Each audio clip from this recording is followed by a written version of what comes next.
of a tree. Finding the light newly blocked on one side, it turns in another. A blind intelligence, true. But out of such persistence arose turtles, rivers, mitochondria, figs, all this resinous, untractable earth.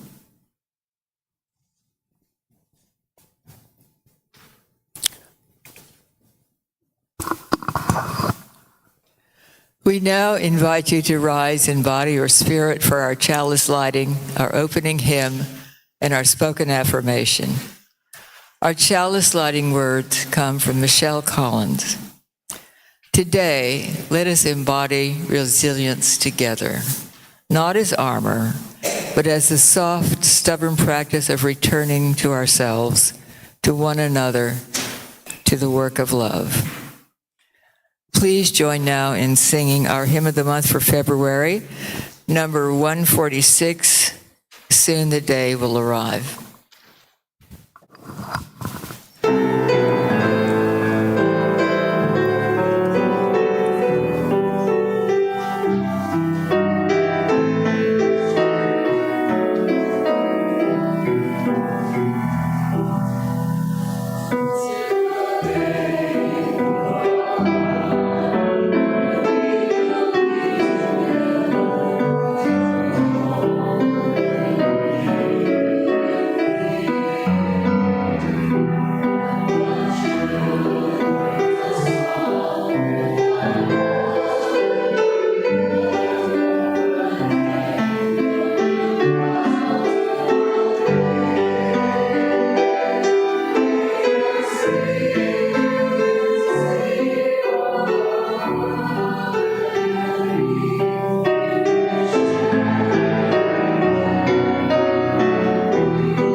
Please join now in reciting our affirmation.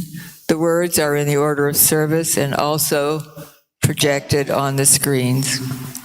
Love is the doctrine of this church.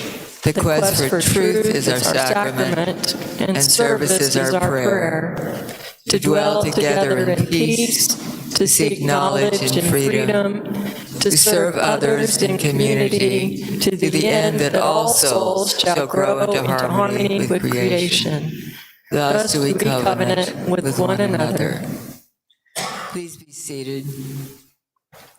The young and the young in heart are now invited. No young? That's okay. Okay. Shall we sing the children out that aren't here? Yes, let's do that. That is hymn number 414, As We Leave This Friendly Place.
The offertory. Okay, offertory words were written by Erica Hewitt. The offering that we take each Sunday isn't just a stale habit.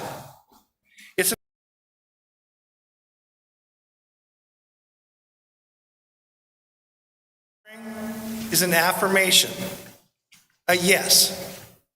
When we give, we say yes to something that we value.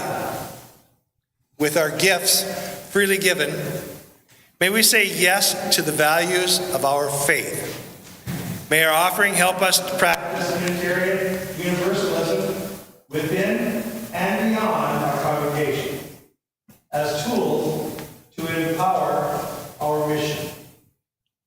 Our current share of plate recipient is the Tarrant Area Food Bank. If you prefer, donations can be made using the QR code. It's on the back of the order of service. The offering,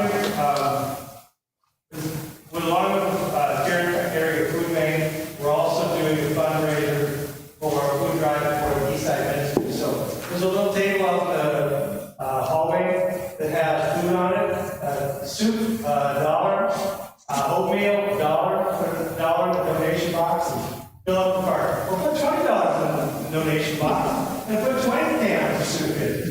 So we can help feed and cover the people that need help during these times. So we can take it on. The offertory will now be accepted. Will the ushers please come forward?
Thank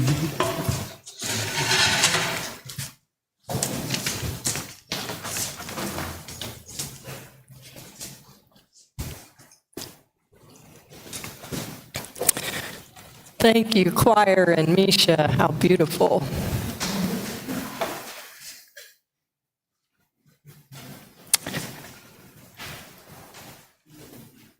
I want to share with you a story today that comes from Genesis chapter 38.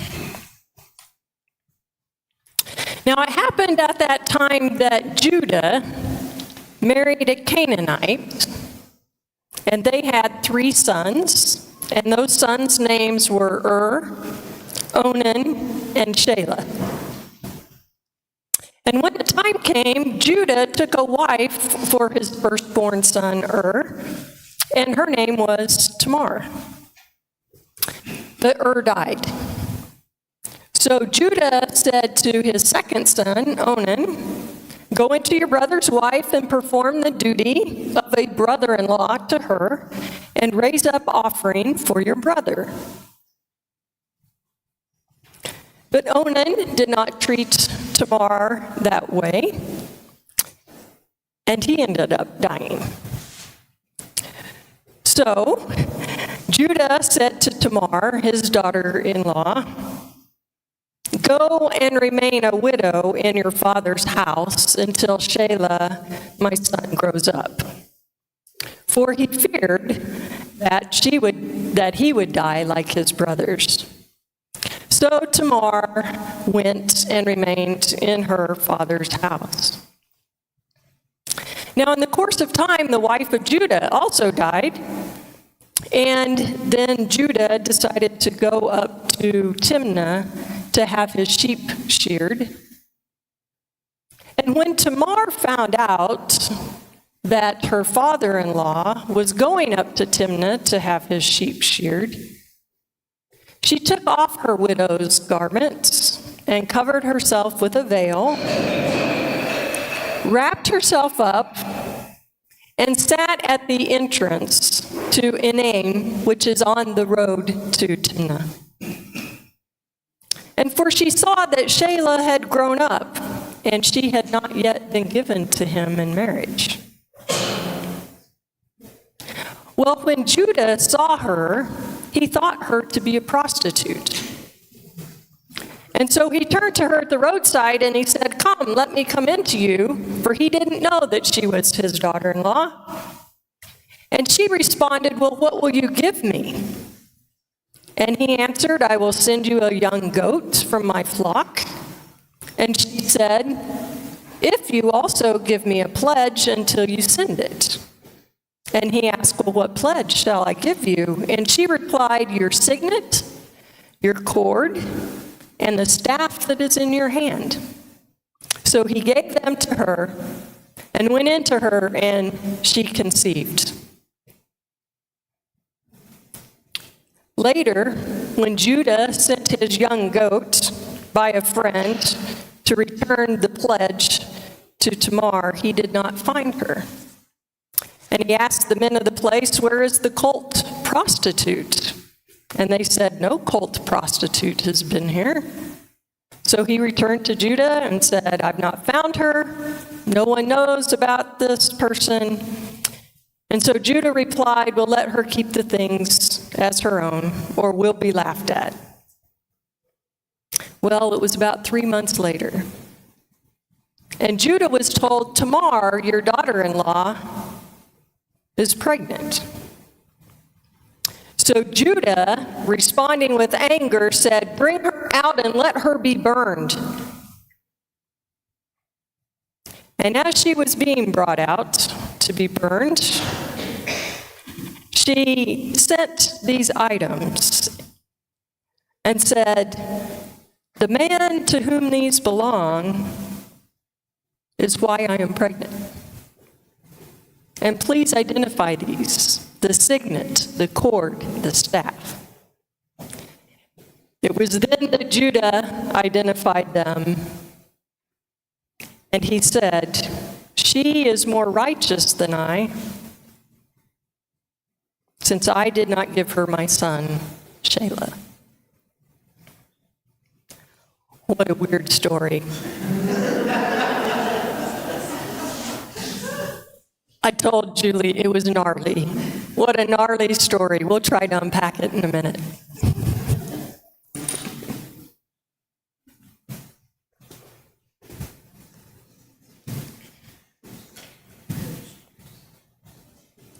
That is a very weird story.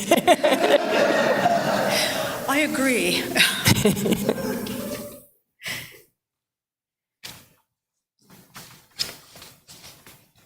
At this time in our service, pardon me for just a moment, working with several bunches of papers. We come to this time in our service where we pause and honor and give time and attention to those things most important to us. We gather here for healing and for peace in our hearts and in the world, and honor our time together with the shared stories and news from the congregation. Each week there's a journal outside the entrance to the sanctuary where you can write a message of memory or hope.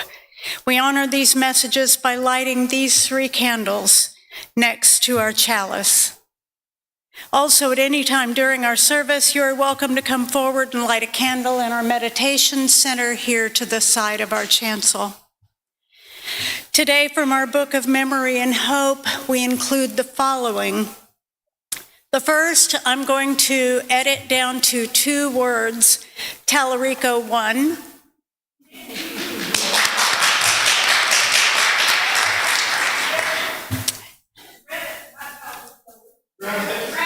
Remit. Oh.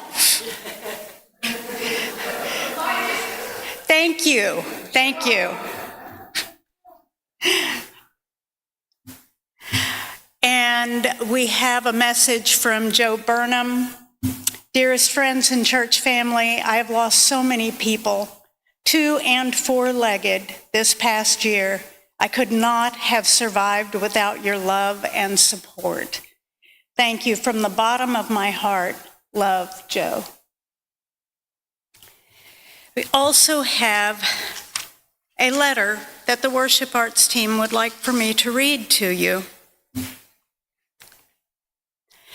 This letter is from Reverend Carrie Holly Hurt, and it was in the Houston Chronicle.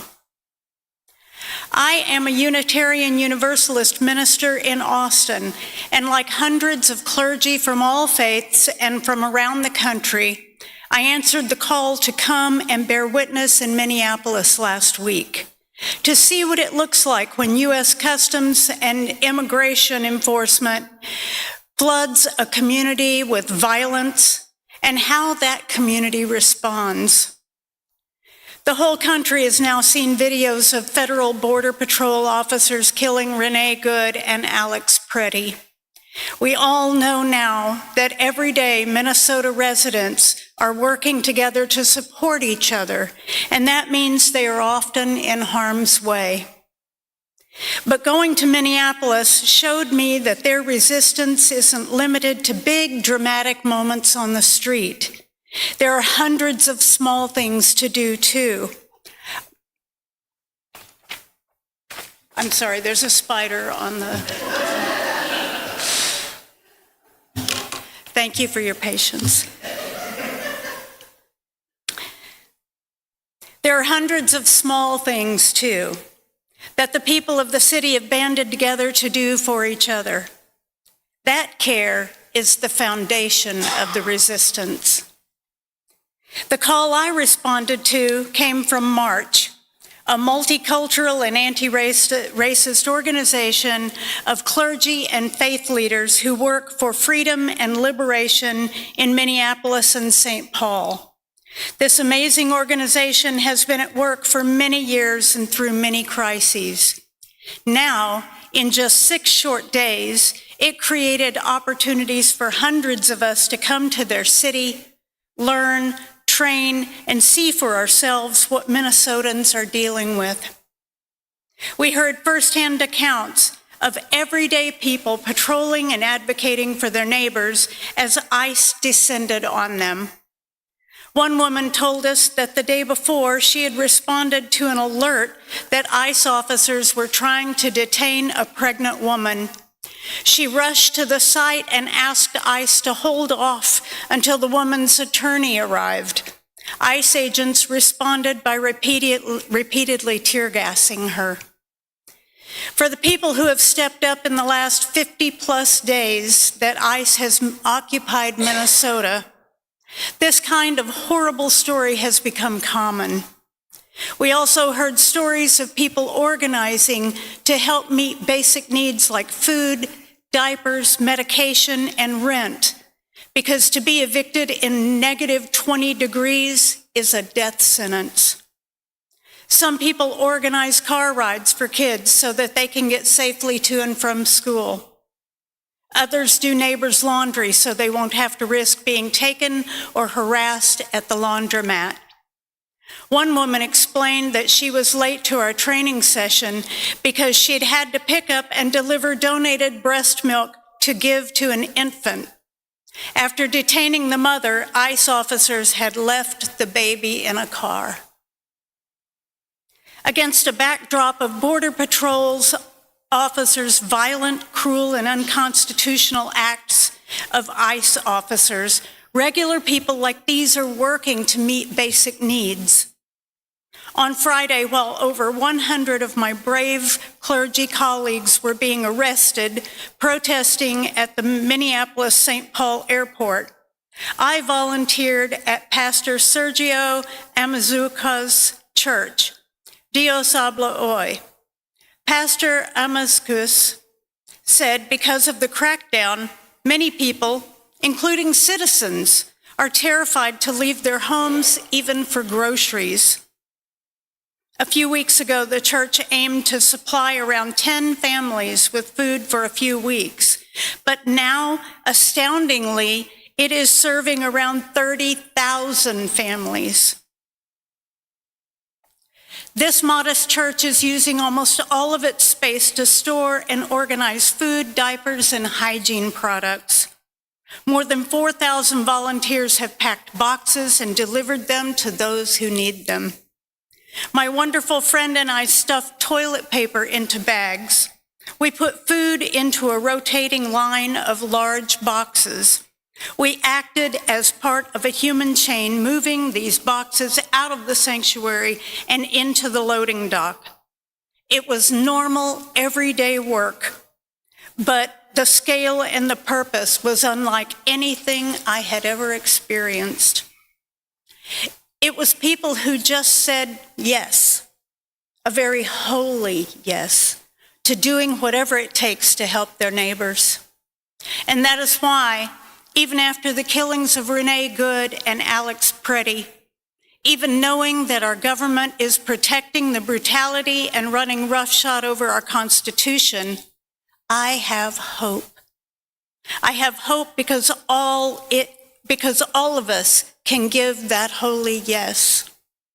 All of us, regardless of age, ability, or circumstances, can do something. Our neighbors need us. And that is more powerful than the rage we feel. The love and care we have for one another will sustain us, will make us brave, will keep us resisting the pull to give away our freedoms, to abandon the ideals of our Constitution, to turn our backs on our neighbors.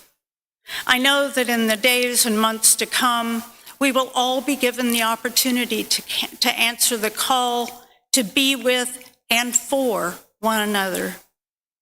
I pray that we will all say yes. Well, Julie Hevelone says, now we have the opportunity to say yes. This week, the UUA, including the Texas Justice Ministry, is participating in a national ICE Out phone blitz. The UUs all over the country will be creating an unbroken chain of phone calls to Congress related to the DHS funding bill. Each church will be responsible for 1 hour of time to call. Do you want to help? We need 20 volunteers to sign up to do this. For more information and to sign up, see Julie Hevelone right after church. As we must know today, please consider this during our moment of silence.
You're surely asking yourself, why would anyone share this story with me today? And at first glance, or upon many glances, I imagine many of us would shake our heads and move on and not let this story have any more of our attention. I mean, really, it's just yucky. So I hope you'll just trust me on this one for a few minutes. Let's put a little more context to the bones of this narrative. Tamar, who was secured by Judah to be the wife of his firstborn son, was a Canaanite. So that makes her a double outsider. She's a woman, she's a non-Israelite. Now, Judah, by contrast, was not only an Israelite, but he was one of the 12 sons of Jacob. In other words, he was a very, very insider. As inside as you can get. And when his firstborn son, died, he rightly followed the Israelite custom of levirate marriage, which required the duty of a brother-in-law to marry the widow and raise a male descendant for the deceased brother. And that would also provide care for Tamar in this instance. But in doing this, Onan wouldn't perpetuate his brother's name and inheritance. And so he died.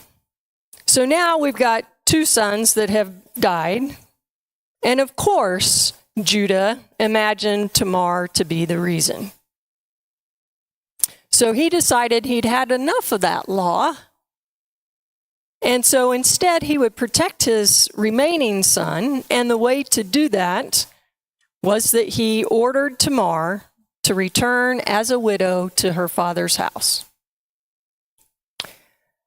Now, you and I might think returning to our father's house might not be terrible, but we should remember that she was returning empty-handed, and presumably she had already drained the family's resources when she married That would have required a dowry.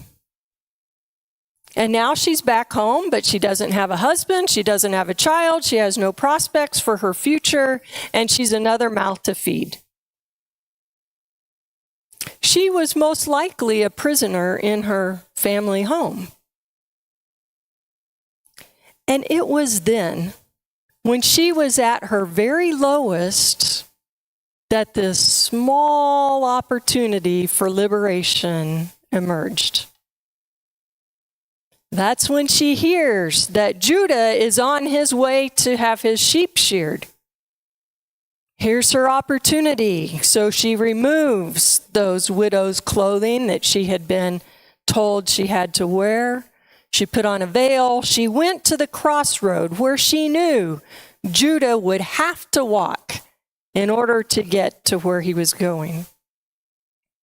And as he passed by, he didn't see her. He didn't recognize her when he summoned her for this sexual encounter.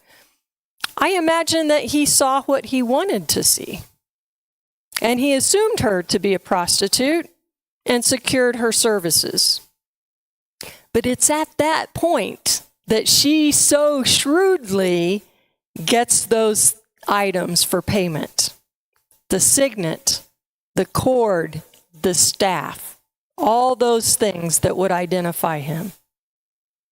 And as it turns out later, it is these that provide her what she needs.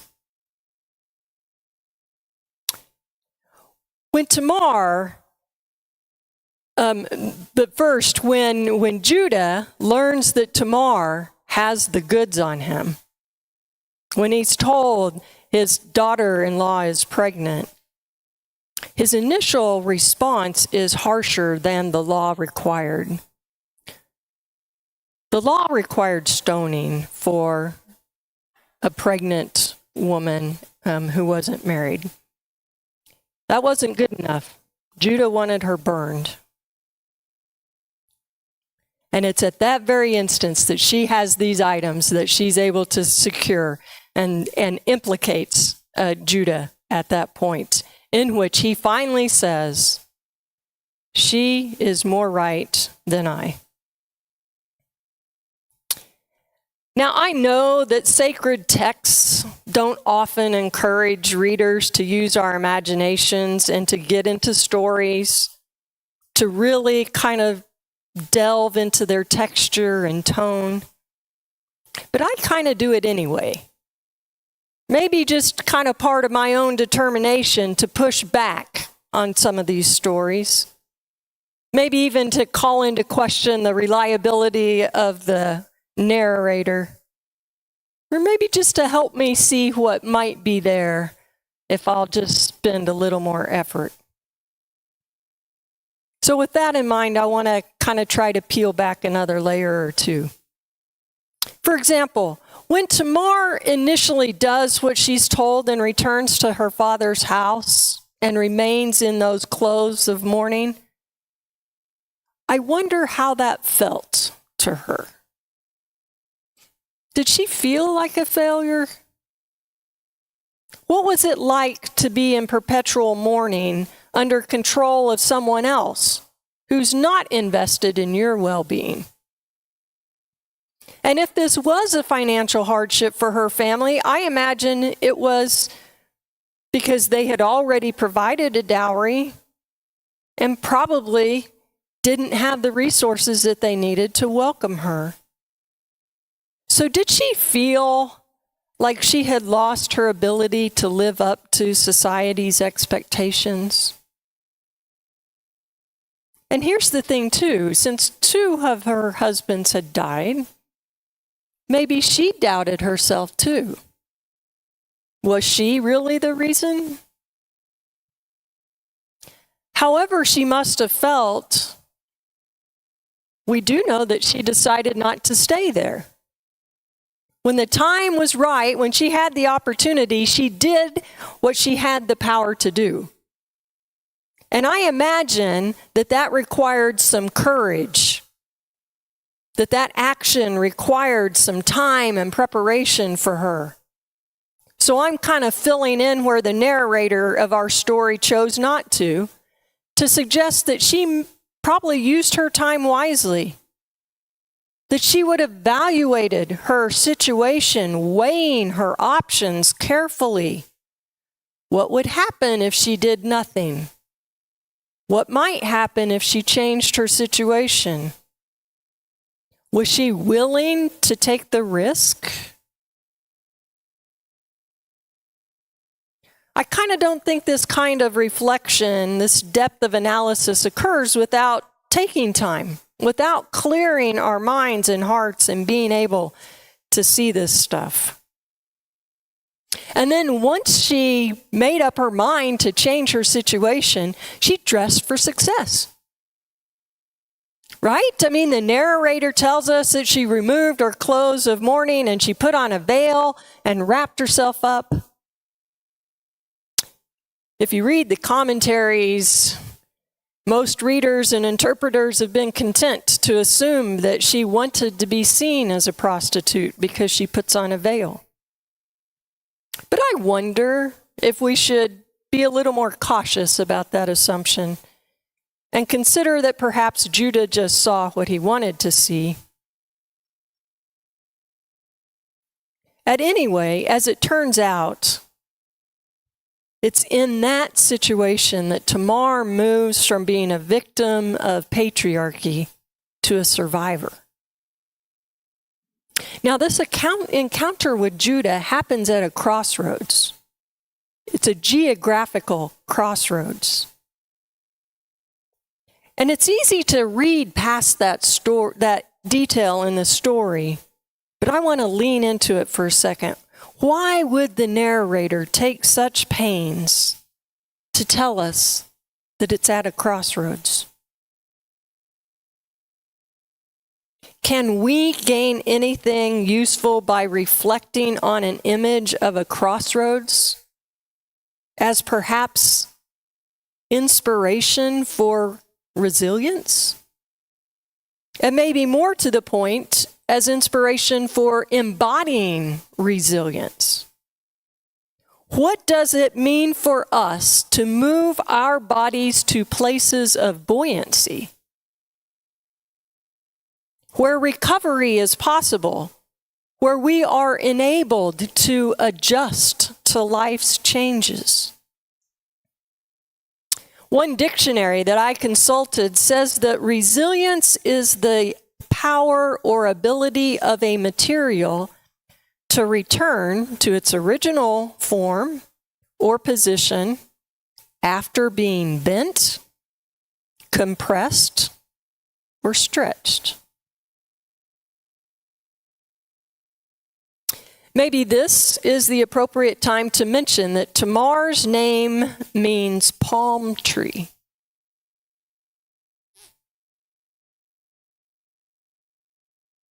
In that image, we can easily recognize the properties of flexibility, of swaying, of moving,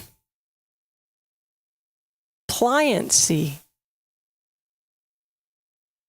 Now, I think it's easy for us to think crossroads are huge situations in our lives, like maybe we have one or two in our lifetime. Right? They're major decisions like, where am I going to live? How am I going to make a living? Who might I spend my life with? And it's true that those decisions do shape our lives in extraordinary ways. But I'm not so sure that the smaller, seemingly smaller crossroads don't have just as much influence in charting our paths. Let's take, for example, this current situation of unrest, of dramatic and continual change, not only in how and where we get our information, but of world order, of things, horrible things that are going on in Minneapolis and other places. But I want us to try to draw in a little bit and think about crossroads on a micro level. What are the decisions that we make on a daily basis that, when they accumulate over time, make all the difference in the world? I think Tamar signals to us first that we need to be aware of our situation and be ready to respond when the time is right. And she was able to do that even though she was in the most difficult spot she could imagine. Perhaps it was even because she was in that difficult spot she was able to see so clearly. So I take from her that the question isn't our specific situation, but rather what our understanding of that situation is. In other words, what is the quality of our ability to self-assess? And how can we get better at it? And then second, when I think about Tamar, I think when she decides to act, she does so with clarity and with precision. She knew what she needed and how to respond in the moment. And I think it's because she had gotten in touch with wisdom, that deep lineage of spiritual awakening. From time immemorial, wisdom has worked its way through people, and once they taste it, they are empowered to respond to the ever-changing flow of human history. So the question for us is, how do we, like Tamar, get in touch with that wisdom? And maybe it goes without saying, but in order to change her situation, Tamar had to actually move her body. She had to get up. She had to walk. She had to go to a specific space. She had to communicate. As beings, we sometimes acknowledge that we are composed of body, mind, emotions, or some kind of proximity of all of that. But I wonder, do we do what we need to do to move in the midst of that, to have all of these parts of us working together? Presumably, we are at our best when we are all in alignment, our minds, our hearts, our bodies, our spirits. And how do we do that? How are we actually engaged in ensuring that all those aspects of who we are working together in a harmonious whole, helping us to draw strength, to tap into wisdom? And how do we do that? I mean, really, like, how do we quiet our minds enough to get in touch with our emotions? At least to be able to name them and understand them. Or how do we give our bodies the attention they deserve when we're being pulled by anxiety, anger, maybe shame? I think the more that I continue to be a student of religion, the more I'm convinced that while we have access to all of these tools, we maybe don't do the best job of using those tools together, of bringing it all to a whole, so that we are empowered and understand and can tap into the wellspring of wisdom that we need to integrate our learning with meditation, our prayer with maybe some chanting, maybe some drumming.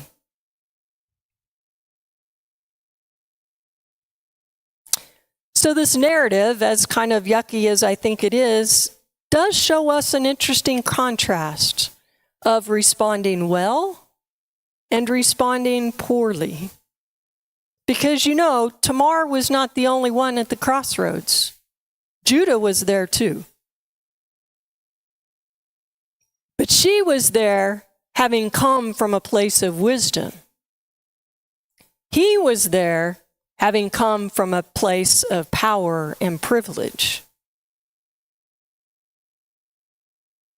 And when they have their exchange, he ends up recognizing she is more right than I. So every day we find ourselves at a crossroads that's full of potential if we can learn to look at them that way. We have crossroads of attitudes, of thinking, of illusions. And what if we could learn to see that every question, every conversation is a crossroads? What if we could approach them with the realization that they hold the potential to make us stronger and wiser, to build our muscles for advocacy and compassion, to situate us where we can do the most good for those around us? So let's lean into Tamar's story and use this image of a beautiful palm tree to remind us that we too can bend and wave and move and be pliant as we meet each day's crossroads, and that we can learn to do this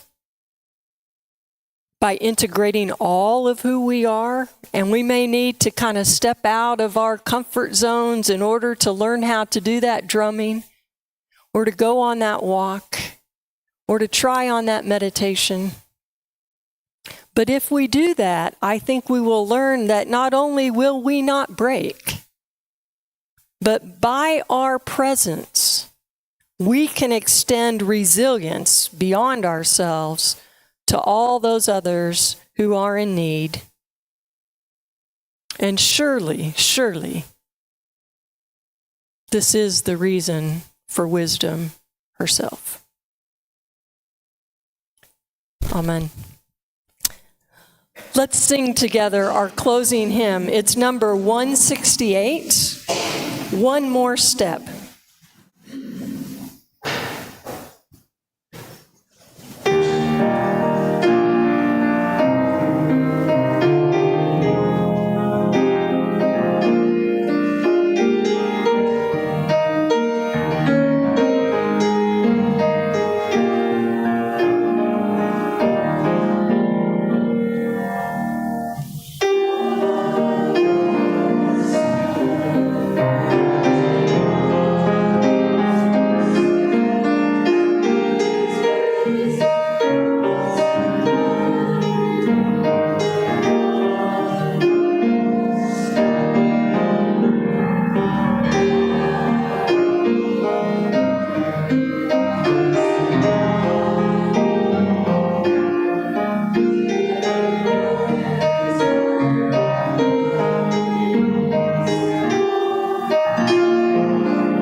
Our chalice extinguishing words are from Michelle Collins.